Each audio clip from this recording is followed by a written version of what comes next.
पिछले एक दो तीन साल से समस्या हम देख रहे हैं। कामायत विधानसभा खासी प्रभावित है इससे, आसपास का इलाका भी अछूता नहीं है। साइबर क्राइम, वो मेन स्ट्रीम मीडिया में बड़े बड़े छापेंगे, बड़ी बड़ी चीज़ें करेंगे, ये सब होंगी। ये जितना बड़ा इसका प्रचार है उतनी बड़ी समस्या है नहीं। आदरणीय राजीव गांधी जी जब यहाँ काम आए थे उस समय हमारी मांग थी कि हमारे यहाँ को रेल से जोड़ा जाए, हमारे इलाके को। चैलेंज कर रहा हूँ, आपके ऑन कैमरे के सामने बोल रहा हूँ, इस इलाके का कोई भी आदमी जिसके पास 5,000 रुपये महीने का भी रोजगार था, वो आदमी इस क्राइम की तरफ नहीं गया। आप रिसर्च कर लो पूरे इलाके में। सरकार ने ऐसा क्यों किया है कि आज तक मेवात में ना रेलवे दिया, ना एजुकेशन दिया, लोगों को रोजगार से दूर रखा? क्या लगता है सरकार क्यों ऐसा करती है? अशोक गहलोत जी कामा आते हैं, वहाँ उनके घर आते हैं घाटमी का गांव में, तो उनके वहाँ घाटमी का आने पर हेलीपैड पर ही उनके उतरने की व्यवस्था, और परिवार को हेलीपैड पे लेके आया गया उनसे मिलने के लिए। ये हमारी कमज़ोर लीडरशिप की बदौलत हुआ।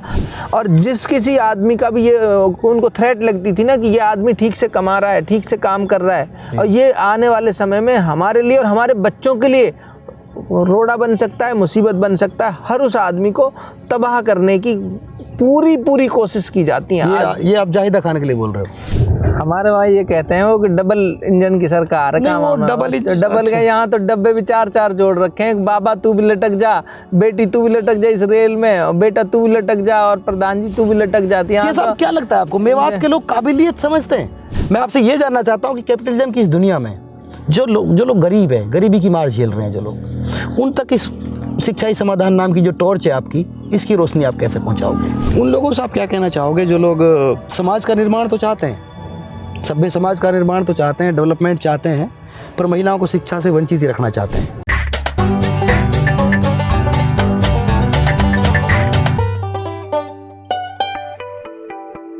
पिछले एक दो तीन साल से समस्या हम देख रहे हैं। कामायत विधानसभा खासी प्रभावित है इससे, आसपास का इलाका भी अछूता नहीं है। साइबर क्राइम, इस पर पुलिस का डंडा भी चलता रहता है, कुछ लोग गिरफ्तार भी होते हैं, लेकिन इसको जब हम करीब से देखने की कोशिश करते हैं, जांचने की कोशिश करते हैं जब हम इसको, तो ये दिखाई देता है कि ये ना लोगों में बहुत बुरी तरह से घुस चुकी है चीज़। इससे निपटने के लिए आपका क्या? देखिए, मेरी समझ इस बारे में, मैं गाँवों में गया, पूरे इलाके में घर घर घुमा हूँ मैं चुनाव के दौरान जी। और जब आप आम आदमी से मिलते हो, जब उन चीज़ों को समझते हो, तो फिर आपकी समझ भी बनती है और बिल्कुल बनती है, चेंजेस भी आते हैं आपके सोच नज़रिए के तरीके। डिस्कशन से ही मैंने एक बात महसूस की कि जितना बड़ा इस बात का प्रचार है ना इस इलाके के खिलाफ जी, उतनी बड़ी ये समस्या है नहीं। ओके, जितना बड़ा इसका प्रचार है, इसको मेन स्ट्रीम मीडिया तक में सुनते हैं। हाँ, वो मेन स्ट्रीम मीडिया में बड़े बड़े छापेंगे, बड़ी बड़ी चीज़ें करेंगे, ये सब होंगी। ये जितना बड़ा इसका प्रचार है उतनी बड़ी समस्या है नहीं। और फिर मैं एक बात और कहता हूँ, मेवात इलाका दिल्ली और गुड़गांव से 50 किलोमीटर मात्र। हाँ, आज तक भी सरकारों ने कितने दिनों से हमारी 50 साल से मांगे कामा की। आदरणीय राजीव गांधी जी जब यहाँ कामा आए थे उस समय हमारी मांग थी कि हमारे यहाँ को रेल से जोड़ा जाए, हमारे इलाके को। और चीज़ें 50 साल पहले अगर यहाँ रेलवे लाइन होती जनाब, तो हमारे यहाँ की स्थिति ऐसी होती जिस तरह से आगरा और मथुरा के लोग अपना दूध भी दिल्ली बेचते हैं। सोनीपत में भी आगरा, हाँ, सोनीपत और उधर के नारनौल करनाल के तरफ के दिल्ली दूध बेचते हैं। हमारा यहाँ के आदमी का दूध तो 15 रुपये लीटर बिकता है, उनका दूध 55 रुपये लीटर बिकता है। उनके यहाँ के आदमी सब्जी उगाकर दिल्ली बेच कर जाता है, शाम को उसके पास 2000 रुपये की मजदूरी होती है ट्रेन में आके। अब गवर्नमेंट अगर लोगों को रोजगार के संसाधन उपलब्ध नहीं कराएगी, लोगों को इस इलाके को आप रोजगार से जोड़ोगे नहीं, तो एक भूखा आदमी क्या नहीं करेगा? भूखा आदमी क्राइम की तरफ जाएगा। तो चीज़ों को अब इनको सुबह से शाम आप गाली बकते रहो और सुबह से शाम तक बुरा भला इनको कहते रहो और ये उम्मीद करो कि चीज़ें ठीक हो जाएं, ऐसा मुमकिन नहीं है। मैं एडमिनिस्ट्रेशन के साथ भी बैठता हूँ, एसपी कलेक्टर के साथ भी मैंने बातचीत की कि यार इस इलाके में कैसे मुमकिन है? आप ये कहते हो कि कोई आदमी क्राइम कर रहा है वो छोड़ दे, अल्टरनेट आप अवेलेबल कराइए उस जो, और पूरे स्टडी कर लो। आप चैलेंज कर रहा हूँ, आपके ऑन कैमरे के सामने बोल रहा हूँ, इस इलाके का कोई भी आदमी जिसके पास 5000 रुपये महीने का भी रोजगार था, वो आदमी इस क्राइम की तरफ नहीं गया। आप रिसर्च कर लो पूरे इलाके में जी। और इसमें मोस्टली मैंने देखा है कि इसमें जो अशिक्षित लोग हैं वो ज़्यादा इन्वॉल्व, अनपढ़ लोग हैं, अनपढ़ लोग हैं, अगर कोई कर भी रहे हैं तो 5%, तो वो लोग हैं जो बिल्कुल अनपढ़ हैं जी, जिनके पास कोई रोजगार का साधन नहीं है, भूखे मर रहे हैं जो लोग, जिनके पास कोई आमदनी का जरिया नहीं है, तो वो क्राइम करेगा। तो मैं ये मानूं कि आप ये मानते हो कि सरकार का भी योगदान है इन लोगों को इस दिशा में 100% सरकार का मैं मानता हूँ कि सरकार ने प्रयास नहीं किया इस इलाके सरकार ने ऐसा क्यों किया कि आज तक मेवात में ना रेलवे दिया, ना एजुकेशन दिया, लोगों को रोजगार से दूर रखा? क्या लगता है सरकार क्यों ऐसा करती है? जमीन दिल्ली के गरीब होते हैं हम, अपॉर्चुनिटीज होनी चाहिए यहाँ पे। लीडरशिप में तो मैंने जो समझा जाना, मैंने ये माना कि किसी भी सरकार को नहीं पता, जो हाँ दिल्ली में बैठ के जो सरकार चला रहा है ना जी, उनको नहीं पता कि कामा की क्या स्थिति है। कामा की स्थिति को कामा की लीडरशिप बताएगी, राजस्थान की सरकार को भी लीडरशिप बताएगी, दिल्ली की सरकार को भी लीडरशिप बताएगी।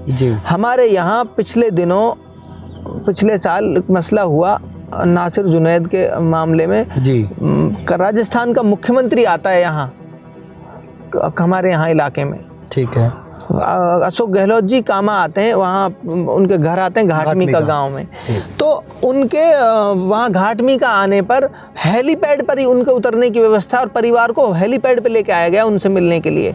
ये हमारी कमज़ोर लीडरशिप की बदौलत हुआ। हमारी लीडरशिप मजबूत होती तो उनके कच्चे मकानों को भी देख के जाते, उनकी झोंपड़ियों को भी देख के जाते, हमारे इलाके के लोगों का रहन सहन भी देख के जाते।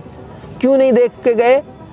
एक आपको मौका मिल रहा है कि आप अपनी बड़ी लीडरशिप के पास, स्टेट लीडरशिप को आप ये बता सको, सेंट्रल लीडरशिप को ये बता सको कि हमारी ये हालत है, हमारे पास रोजगार के संसाधन नहीं है। इसका मतलब जो हमारी जो लोकल लीडरशिप है वो उनको इस बात के लिए डेफिनेटली एक लंबा समय आप फॉर्मेलिटी पूरी ना करके प्रॉपर काम कीजिए। कन्विंस करने की बात नहीं है, मेरा अपनी समझ ये कहती है कि हमारी लीडरशिप ने अगर ईमानदारी से कोशिश की होती तो हमारी परिस्थितियाँ आज और होती।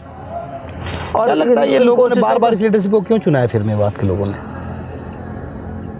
देखिए, मैं लोगों को क्यों चुना है बात नहीं, ऑब्वियसली हम डेमोक्रेसी में रहते हैं, चुनाव होते हैं, चुनाव ठीक है, लोग होते हैं जो लीडरशिप इलेक्टेड होती है। देखो अब बार-बार इन्हीं को वोट क्यों कर रहे हैं? अभी भी अगर हम देखें, कामा को छोड़ दो, ये एक्सेप्शनल सिचुएशन मान लो कि कुछ नौजवानों ने हिम्मत करी, और मैं तो सरफिरे ही कहता हूँ, इनको पागल लोग थे, दीवाने ही थे जो इन मौजूदा हालातों में भिड़ने के लिए तैयार हो गए कि गर्दन कट जाए चाहे मर जाए। लोगों ने डराया भी, धमकाया भी, लेकिन वो अड़ गए इस जिद पे कि नहीं, हमें इस भ्रष्ट व्यवस्था के खिलाफ लड़ना है, हमें इस कुचक्र में जिसमें पिछ रहे हैं, इस चक्की में, इस व्यवस्था के खिलाफ लड़ना है। उन्होंने तय कर लिया और लोगों को इफ़ेक्टिवली कम्युनिकेट कर पाए। अब सोशल मीडिया का दौर है, अपनी बात इफ़ेक्टिवली कही, लोगों को वो असर करती चली गई, तो यहाँ चीज़ें बदली नहीं। आज भी वही व्यवस्था है, कमोबेश आज भी वही स्थितियाँ हैं पूरे मेवात की। चंद परिवार जिन्होंने राजनीति में से लूट के घर भर लिए, आज वो पैसे से मजबूत हो रखे हैं। कोई आदमी उभरता है तो वो उनको दबाने का, ख़त्म करने का काम करते हैं। कामा में व्यवस्था भी ये थी, मुझे कोई डर नहीं है ये बात बोलने में, कामा में एक ऐसी व्यवस्था थी कि पूरे इलाके पर नज़र रखी जाती थी अपने कुछ लोगों को छोड़ के कि किसका काम धंधा अच्छा चल रहा है, और जिस किसी आदमी का भी ये उनको थ्रेट लगती थी ना कि ये आदमी ठीक से कमा रहा है, ठीक से काम कर रहा है, और ये आने वाले समय में हमारे लिए और हमारे बच्चों के लिए रोड़ा बन सकता है, मुसीबत बन सकता है, हर उस आदमी को तबाह करने की पूरी कोशिश की जाती है। ये आप जाहिदा खान के लिए बोल रहे हो? मैं लीडरशिप की बात कर रहा हूँ, जो भी यहाँ सत्ता में रहे, वही लीडरशिप में थे ना, जो भी रहा है, मैं नाम नहीं लेना चाहता किसी का, जो भी लीडरशिप यहाँ रही, और इस इलाके के सब लोग जानते हैं, आप सब समझते हो, सुन रहे हैं जो, वो सब समझते हैं, दर्शक सब समझते हैं। तो इस तरह की लीडरशिप आज भी यहाँ की जाती है, और मेवात के और हिस्सों में भी आज भी ये एक्सरसाइज होती है। कामा में तो हमने एक चीज़ और नोटिस करी है, प्रीवियस जो पिछले 5 साल की योजना रही है, उस योजना में हमने ये देखा है कि जो पावर है उसका डिस्ट्रीब्यूशन ही नहीं हुआ है, वो कंठस्थ करके एक जगह रखी गई है। अब जैसे एमएलए तो चलो ठीक है, जाहिदा खान थी, पर पहाड़ी से प्रधानी किसके पास थी जी, कामा से प्रधानी किसके पास थी? तो लीडरशिप का डिस्ट्रीब्यूशन, जो नेतृत्व है उसका डिस्ट्रीब्यूशन नहीं हुआ है। और डेमोक्रेसी में अगर आप डिस्ट्रीब्यूशन नहीं कर रहे हो पावर का, तो फिर आप मतलब कैसी डेमोक्रेसी? तो राजशाही हो जाती है एक तरह से। इसके बारे में भी लोगों में रोष था, लेकिन वो उस तरह से नहीं था जिस तरह से होना चाहिए था। हमारे वहाँ ये कहते हैं वो कि डबल इंजन की सरकार है, डबल गए, यहाँ तो डब्बे भी 4-4 जोड़ रखे हैं, बाबा तू भी लटक जा, बेटी तू भी लटक जा इस रेल में, और बेटा तू भी लटक जा, और प्रधान जी तू भी लटक जाती है। ये सब क्या लगता है आपको, मेवात के लोग काबिलियत समझते हैं? नहीं समझते? मैं तो ये मानता हूँ समझते हैं। इफ़ेक्टिवली कम्युनिकेट करें। देखो, दौर बदलते हुए दौर के साथ चीज़ें बदलती हैं। एक चीज़ आपको पहले समझनी पड़ेगी, पहले मुझे अगर किसी से अपनी बात कहनी थी, किसी को कुछ समझाना था, उसके लिए मुझे या तो रैली करनी पड़ेगी या बड़े लोग इकट्ठे करने पड़ेंगे। मैं जब मेरी बात कह सकता था कि भाई कोई भी क्या कहना चाहता है, उस ज़माने दौर में उसके लिए बहुत बड़े रिसोर्सेज की ज़रूरत थी जी। अब से अगर हम 20 साल पहले की बात करें तो अगर मुझे 1 लाख लोगों तक अपनी बात पहुंचानी है तो हो सकता है मेरे कितने बड़े रिसोर्सेज उसमें लग जाएं। जी। लेकिन आज जिस दौर में हम रह रहे हैं, अगर हमारी बात में दम है, अगर हमारी बात की वैलिडेशन है, तो बिना 10 पैसे लगे बिना भी मेरी बात लाखों लोगों तक पहुंच सकती है। जी। इफ़ेक्टिवली अगर हमने कम्युनिकेट किया है सोसाइटी को, उनके जो इश्यूज़ हैं उनको ठीक तरीके से समझकर और उनका ठीक समाधान पेश किया है, तो डेफिनेटली लोग कन्विंस होते हैं। और उसका मैं एक बड़ा उदाहरण हूँ। हमारी जो हमने इलेक्शन लड़ा वो इसका एक बड़ा उदाहरण है, बड़ा एग्जाम्पल है कि आप अगर सोसाइटी के लोगों को ठीक से एड्रेस कर पाते हो उनकी समस्याओं को और उनका सॉल्यूशन ठीक से पेश कर पाते हो, तो लोग कन्विंस होते हैं और लोग इस बात पे आते हैं। इसका एक बड़ा उदाहरण और, दिल्ली में हम जब पढ़ाई के दौरान थे उधर, तो अन्ना वाला जो मूवमेंट हुआ, उन लोगों ने इफ़ेक्टिवली दिल्ली के लोगों को ये बात समझाई कि जो है सरकारें और ज़्यादा जवाबदेह हो सकती हैं, सरकारें और ज़्यादा जो है रिस्पॉन्सिबल हो सकती हैं लोगों के लिए। उन्होंने एक मूवमेंट किया और उसका नतीजा ये है कि पिछले 3 बार से वहाँ पे उसके तो कई सवाल या निशान भी हैं वो होंगे। मेरा आंसर ये था आपकी बात कि लोगों को इफेक्टिवली अगर आप कम्युनिकेट कर पाते हो तो आपकी बात लोगों तक पहुंचती है, ये बात लोगों तक पहुंचती है। मेरा सवाल ये था। एक आपके मैंने कई सारे वीडियोस देखे हैं, चुनाव के दौरान भी देखे थे। आप एक कहते हो क्रांतिकारी वाली जो आवाज़ आप उठाते हो, क्रांति मतलब आप कार्यकर्ताओं क्रांतिकारी कहते हो, अपने खुद को आप क्रांतिकारी मानते हो एक तरह से। और आपका ये भी मानना है मेरे ख्याल में कि इस इलाके में सच में क्रांति की ज़रूरत है जी। और इसी क्रांति के उसमें आपने ये नारा दिया है कि शिक्षा ही समाधान है। मैं एग्री करता हूँ कि शिक्षा ही समाधान है, लेकिन मैं आपसे ये जानना चाहता हूँ कि कैपिटलिज्म की इस दुनिया में जो लोग गरीब है, गरीबी की मार झेल रहे हैं जो लोग, उन तक इस शिक्षा ही समाधान नाम की जो टॉर्च है आपकी, इसकी रोशनी आप कैसे पहुँचाओगे? बिना MLA रहते हुए भी आप क्या कर सकते हो इसके लिए? देखिए, अभी हम जिस तरह की व्यवस्था चलाते थे, यू हैव द रिसोर्सेज। पहले क्या था, मैं 1 मिनट एक्स्ट्रा लेना चाहूँगा। जी लीजिए। कि हमने जब इस इंस्टीट्यूशन की शुरुआत की तो हमारे सामने चैलेंज था कि यार हमें इंग्लिश मीडियम अच्छा स्कूल चलाना है जिसमें क्वालिटी जो स्टूडेंट हैं वो हम तैयार कर पाएँ। तो हमारे सामने चुनौती ये थी कि हमारा जो पेरेंट्स है वो तो पढ़ा लिखा नहीं है, हिंदी भी, यहाँ से बच्चा जाएगा बैग लेकर इंग्लिश मीडियम का, ना वो उसको होमवर्क करा पाएगा और ना वो उसको गाइड कर पाएगा जी। तो हमने सोचा कि हम रेजिडेंशियल रखते हैं बच्चों को, और रेजिडेंशियल हम कम बच्चों को रखते हैं लेकिन अच्छा पढ़ाते हैं जी। हम इस सोच के साथ हमने काम शुरू किया। और मिनिमम जो फीस हम पेरेंट्स से ले सकते थे एट कॉस्ट जी, क्योंकि आज आप देखोगे बोर्डिंग स्कूल की 1.5 लाख से 1 लाख से ऊपर सबकी फीस है। हम आज भी करीब 50 to 60,000 के अराउंड, गर्ल्स का 50,000 के अराउंड 45,000 लेते हैं शायद हम पहली क्लास से बच्चियों की, और ऐसे करके हम कुछ फीसें चार्ज करते हैं। तो मिनिमम से मिनिमम जहाँ ब्रेक इवन हो सकता था, कॉस्ट से भी कम पे हम काम कर रहे हैं, सिर्फ इस सोच के साथ कि यार हम कम से कम रिसोर्सेज में अच्छी शिक्षा दे पाएँ। लेकिन अब जैसे जैसे चीज़ें हमने भी फेस करी, इलाके के लोगों को भी हमसे बहुत उम्मीदें हैं, तो अब हम ये चाहते हैं कि हम ऐसी व्यवस्था भी शुरू करें जो बच्चा पड़ोस के गांव का है वो स्कूल से अपनी एजुकेशन लेकर घर वापस चला जाए, उसको मिनिमम से मिनिमम बहुत थोड़े से रिसोर्सेज में उसके बच्चे तक ये एजुकेशन पहुंच जाए।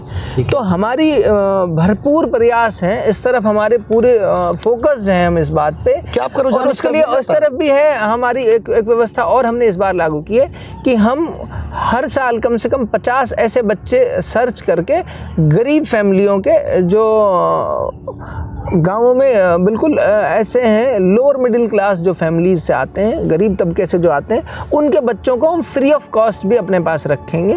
और ये अभी आप सोच रहे हो, ये हमारे इस बार के उस जो नेक्स्ट सेशन आ रहा है इसमें हम इसी पे आने वाला था। मैं देखो, काबिलियत कहीं भी हो सकती है। जी। कहते हैं ना कीचड़ में कमल खिलता है। तो ये जो आप कह रहे हो कि 50 बच्चों का प्रावधान रखते, क्यों ना आप एक फिक्स परसेंटेज ऑफ सीट रख दो अपने यहाँ पे कि भाई हम हर साल एक कैंपेन चलाएंगे और उस कैंपेन के जरिए हम उन बच्चों को ढूंढेंगे जो टैलेंट, जिनके अंदर टैलेंट है। हम अभी भी ये सच में गरीबी रेखा से नीचे जी रहे हैं। अभी भी ये व्यवस्था आज के सिस्टम में भी है। जो हम रेजिडेंशियल रखते हैं उसमें हमने कुछ चीज़ें ऐसी कर रखी हैं कि कोई अगर फादरलेस कोई बच्चा है तो उसके लिए सपोज करो कि हम 20% रिबेट दे देते हैं फीस में, 20% उसको हम फीस में से कम कर देंगे।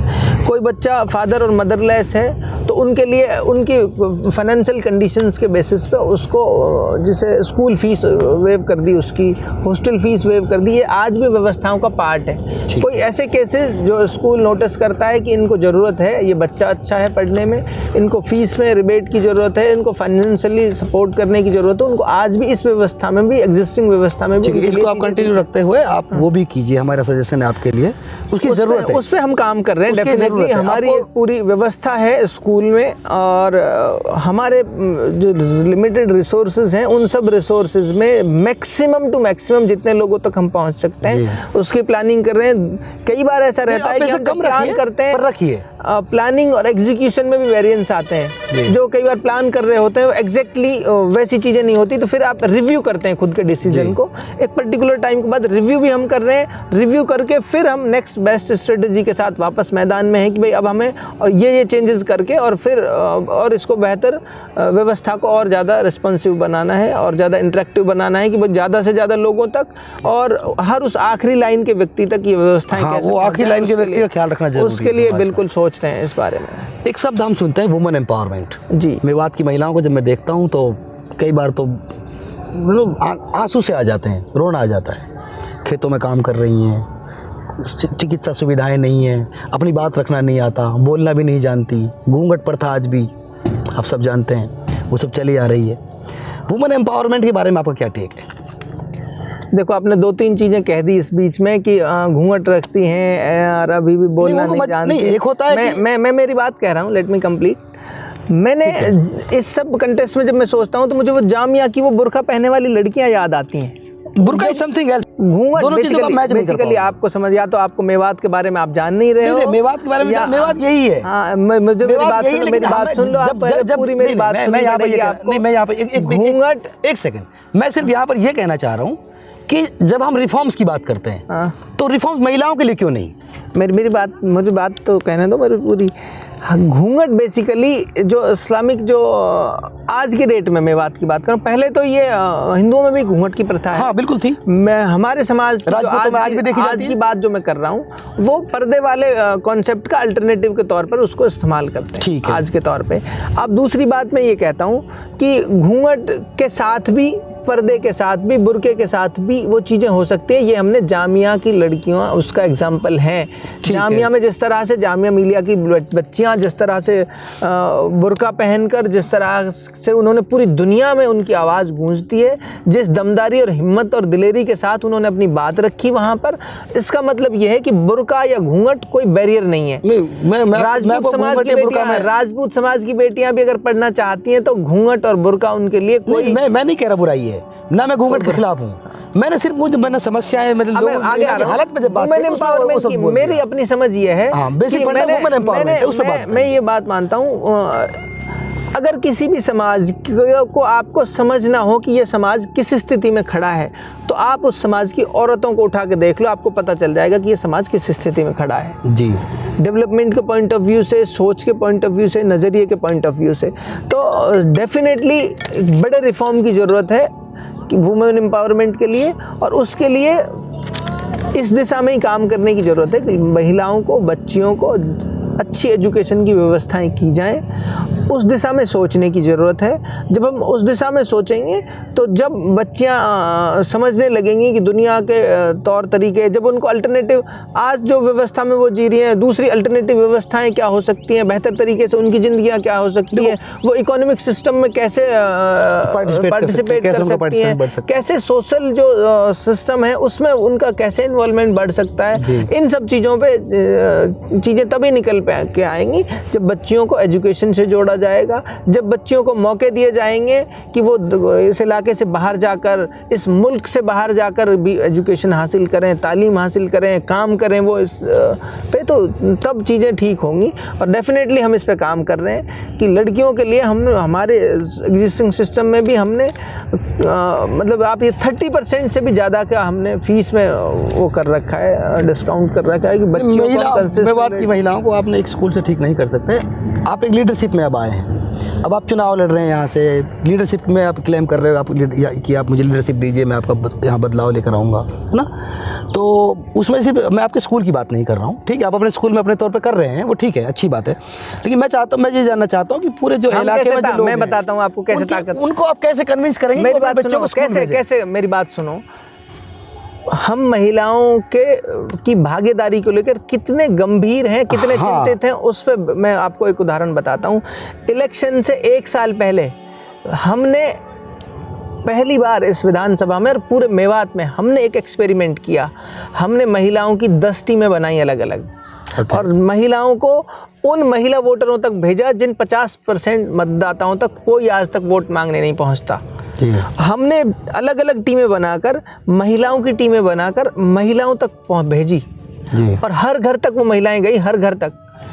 और हमको बहुत लोगों ने कहा यार ये क्या वो है तरीका कि भाई महिलाएं घूम रही हैं, ये तो हमने कहा यार ये दौर है, हाँ ये आप कह रहे, हमने लेकिन एक दिन भी बंद नहीं किया, हमने एक दिन भी नहीं सुनी किसी की बात। हमने कहा वो 50% मतदाताएं हैं, बिल्कुल उन 50% लोगों को अगर हम समझाने में कामयाब हो गए तो हम 100% चुनाव जीत जाएंगे। और हमारी इस मजबूती की सबसे बड़ी वजह हमारे वो वॉलेंटियर हैं, हमारे वो साथी हैं, जो महिलाएं हैं, वो हमारे कार्यकर्ता जो घर घर तक, गांव गांव तक पहुंची। हमारी सबसे बड़ी वजह हमारे ताकतवर होने की वो है। उन्होंने हमारा मैसेज हर उस महिला तक पहुंचाया, और जब महिलाओं तक बातें पहुंचती हैं तो घर में भी चर्चाएं होती हैं, ये भी चर्चाएं होती हैं कि भाई ये, क्योंकि हमारे इलाके के लिए नई बात थी कि महिलाएं कैंपेनिंग कर रही हैं।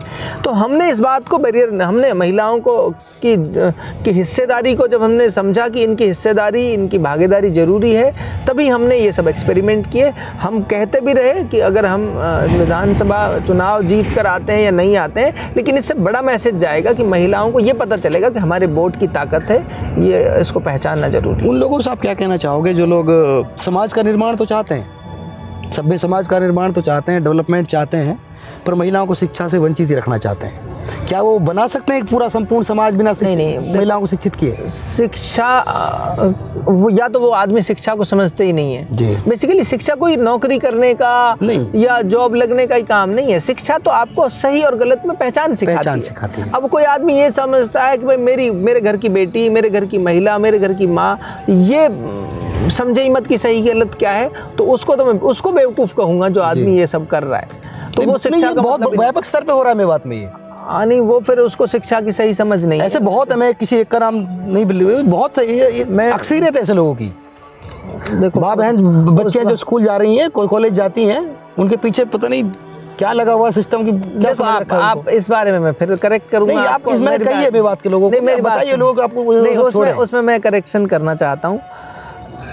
अगर कोई बेटी कोई किसी की बहन अगर कॉलेज जा रही है और उसका भाई उसको कॉलेज छोड़ने जा रहा है या उसको मॉनिटर कर रहा है, तो कई बार क्या है, देखो लड़कियों को लेकर हमारा जो समाज है उनके सिक्योरिटी पॉइंट ऑफ व्यू से थोड़ा उनके कंसर्न है। हाँ, है उनके कंसर्न, और सिर्फ इस कंसर्न की वजह से ही ये बातें हैं। तो ये डाउट जो है ना, ये भरोसा कम होने वाली बात है। दोनों चीज़ें हैं। देखो पैरेलली काम करने की ज़रूरत है।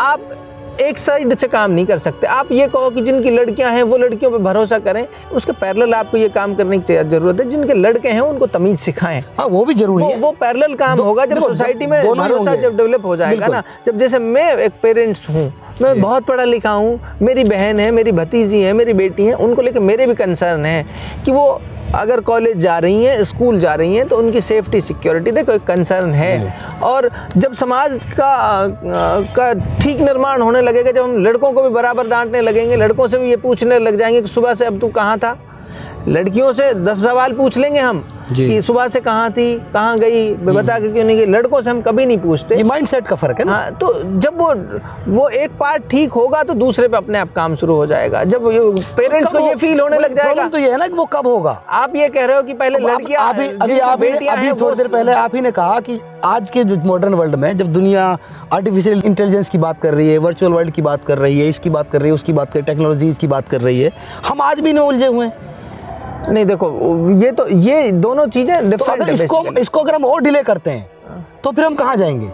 मैं तो नहीं चाहता कि हम डिले करें। मैं तो ये चाहता हूँ कि समाज में इस तरह के जो कंसर्न हैं उनसे बाहर निकलकर, उनसे ऊपर उठकर हम बेटियों को भरोसा दें और उनको सही से हम समझाएं। एज ए पेरेंट्स हम उनको गाइड करें क्या सही है क्या गलत है, और व्यवस्था से उनको लड़ना सिखाएं, भरोसा करें। हाँ, लड़ना सिखाएं उनको। ये वो प्रियंका गांधी का उनारा, लड़की हूँ ये लड़ सकती हूँ, लड़ सकती हूँ, बिल्कुल लड़ सकती हैं महिलाएं, और लड़ना चाहिए। मैं तो उससे एक आगे बोलता हूँ, लड़की हूँ लड़ सकती हूँ और लड़ना चाहिए। बिल्कुल लड़ना चाहिए के लिए। शेर साहब, हमने आपसे बात की, बेरोजगारी पे बात हुई, शिक्षा पे बात हुई, सामाजिक समस्याओं पे बात हुई। एक समस्या और है मेरी बात में, जो लोग बिजनेसेस कर रहे हैं, छोटे या बड़े बिजनेस कर रहे हैं, वो ट्रेडिशनल तरीके से बिजनेसेस कर रहे हैं। उन ज़्यादातर लोग जो हैं पढ़े लिखे जो लोग हैं, ज़्यादातर वो लोग नौकरी की तरफ चले जाते हैं। जो लोग कम पढ़े लिखे हैं या फिर जो लोग मदरसों से पढ़ रहे हैं, ज़्यादातर मैं देख हूँ, जैसे शहरों में देख रहा हूँ कि जो लोग मदरसों से पढ़े हैं, मैं ये नहीं कह रहा मदरसे की एजुकेशन ख़राब होती है, एजुकेशन अच्छी है सारी, लेकिन जब वो बिजनेसेस करते हैं तो वो ट्रेडिशनल तरीके से बिजनेस करते हैं। मॉडर्न वर्ल्ड है, टेक्नोलॉजी का ज़माना है, ऑनलाइन भी आप प्रोडक्ट्स को पे सेल कर सकते हैं।